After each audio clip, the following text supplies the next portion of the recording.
안녕하십니까. 안근무의 휙서비스입니다. 미국 금리가 너무한다 싶을 정도로 가파르게 오르고 있습니다. 하지만 뉴욕 증시는 반등 흐름을 잘 유지했습니다.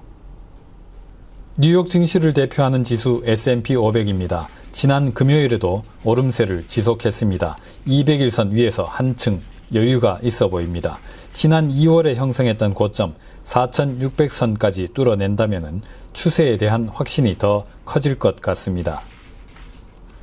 금리와 주가가 함께 오르는 양상이 계속됐습니다. 보시는 차트는 미국 국채시장을 대표하는 벤치마크 10년물 수익률입니다. 지난 금요일 하루에만 10bp 넘게 뛰었습니다. 10년물 금리 차트를 좀 더 넓게 펼쳐보겠습니다. 지난 1980년 이후의 미국 국채 10년물 수익률입니다. 40년에 걸쳐서 꾸준히 우하향하는 추세를 보여왔습니다. 여기에 추세선을 대략 그려보면 그림이 이렇습니다.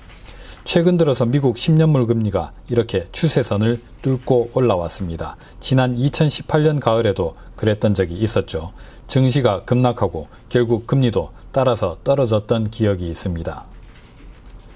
그런데 같은 만기의 실질금리를 보면은 그림이 많이 다릅니다. 미국 실질금리 대용으로 쓰이는 물가연동국채 10년물 수익률입니다. 최근에 제법 올라왔지만은 여전히 마이너스 0.5%입니다. 매우 낮습니다. 장기 추세선을 그려보면 이렇습니다. 추세선 상단까지는 한참 멀었습니다. 보시는 차트는 미국 국채 5년물 수익률입니다. 10년 만기 금리보다 더 빠른 속도로 오르는 중입니다. 지난 금요일 하루에만 15bp 뛰었습니다. 연초 이후로 석 달 채 안 되는 사이에 금리가 2배로 올랐습니다. 그런데 5년물 역시 실질금리를 보면 그림이 다릅니다. 최근에 제법 오르긴 했지만은 지난 1월과 비슷한 수준입니다. 지난 2월보다는 제법 낮습니다. 5년물 실질금리를 길게 펼쳐서 보면 이렇습니다. 역시 추세선 상단이 한참 멀리 떨어져 있습니다. 연방기금금리 선물가격에 내재된 올해 말 연준 정책금리 예상치입니다. 앞으로 남은 기간 동안 금리를 무려 200bp 더 인상할 것이라는 예상을 반영하고 있습니다. 최근 들어서 금리 인상 전망이 이렇게 가파르게 뛰어오르고 있습니다.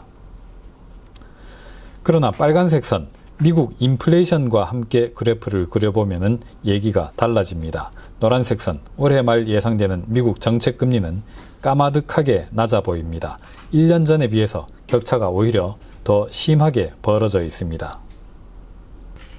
연준의 정책금리가 미국 인플레이션 곡선을 완전히 따라잡기까지는 갈 길이 한참 멀어 보입니다. 오늘은 여기서 마치겠습니다. 감사합니다.